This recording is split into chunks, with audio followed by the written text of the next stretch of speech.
Good morning, Dr. Peterson. You speak a lot about negative emotion. As someone who's very prone to negative emotion and borderline neurotic, I have fairly severe anxiety problems that are being controlled with SSRIs currently. Anyway, my question is there a way to change your temperament? If you're prone to negative emotion, is there a way to fix that permanently? Well, there are ways of modifying it. I spoke a little earlier today about the self-authoring programs. I would say you could try those. That'll help.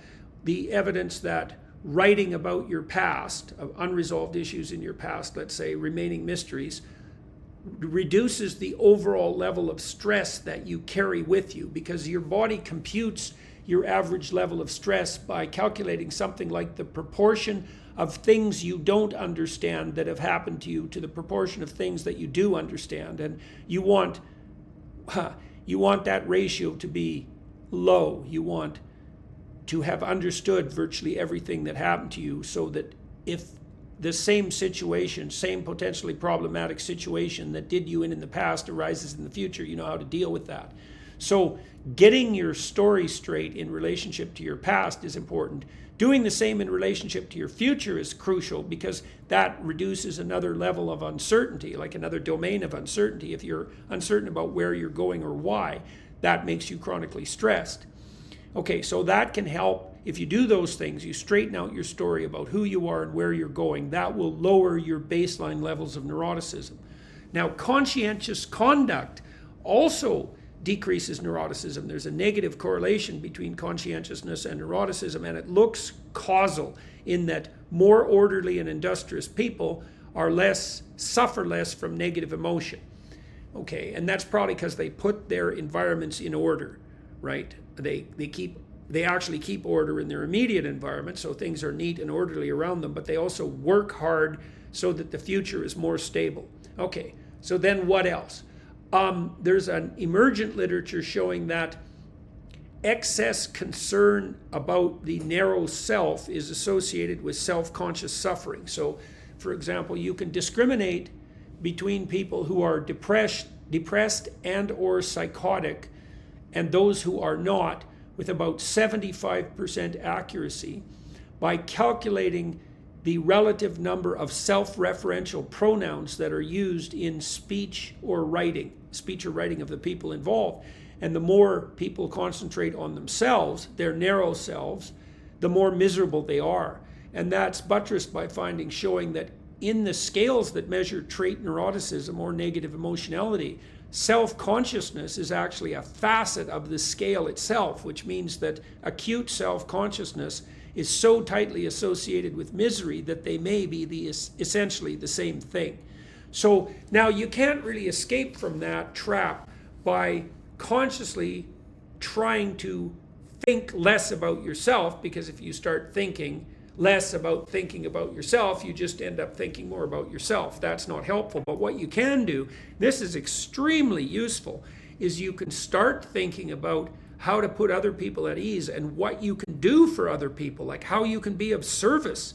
And paradoxically, because that takes the self-conscious stress off you, then your negative emotion levels will fall.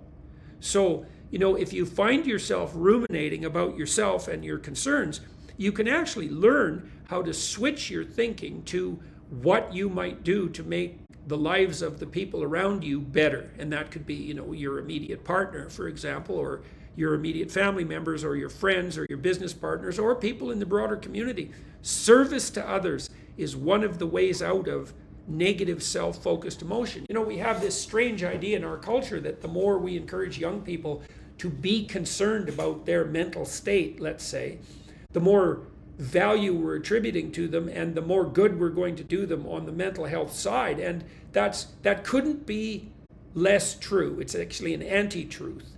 To overprotect people and to have them focus on their own concerns is definitely a pathway to misery. Now, the other thing I would say, this is useful too, something you could try to do is, imagine I ask you, say, why don't you just sit down one day for an hour or maybe across a couple of days and write down all the things that you're afraid of and avoiding that are necessary for you to do to move forward, right? So these would be things that you're not doing that you need to do in order for you to move to where you want to move.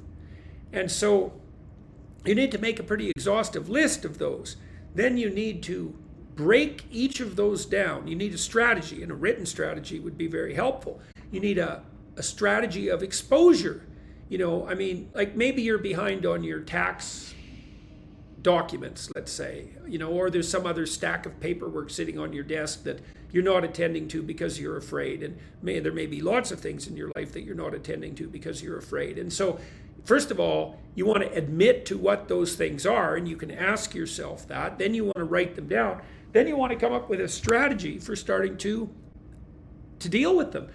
So like if it's a stack of unpaid bills that you're terrified of and that you've been avoiding for a few months or even worse, you're going to be pretty damn afraid to even take a look at the problem. But it'll almost inevitably be the case that if you take a look at the problem, a detailed look, the reality will be less terrifying than the specter that your imagination has conjured forth. And maybe the thing you can do for the first day when you decide to actually turn around and face the dragon, let's say, is all you'll do is open the file folder with all